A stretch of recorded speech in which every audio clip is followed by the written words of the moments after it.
O Concello de Vilanova contará dentro duns meses cunha franquía dunha gran cadea de alimentación. Concretamente será Burger King a que instalará un novo restaurante no municipio.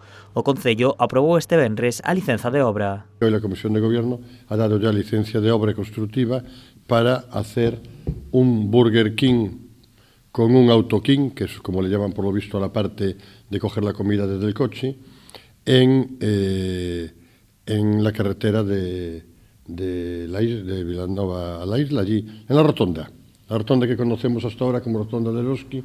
Ahora ya hay un CEPSA enfrente, pues al otro lado de la carretera que va a las patiñas de CEPSA, en aquella esquina, se monta un Burger King grande que va a crear más de 10 empleos. Para Vila son numerosas as vantaxes de poder contar cunha gran multinacional como Burger King. Si se viene para aquí es porque ve futuro en Vilanova de Arousa y estamos encantados. Hemos dado la licencia y que además tiene varias ventajas. Bueno, una porque es una obra más que se hace, va a crear empleo en la fase constructiva y después en la fase de explotación del negocio.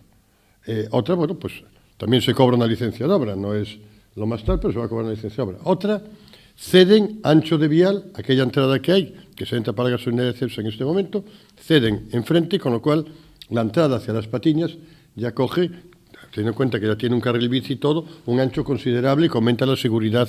A localización escollida pola empresa tamén é do agrado de Vilanova. Dende o Concello consideran que a chegada de Burger King é unha mostra máis da consolidación da contorna da Rúa Cardalda.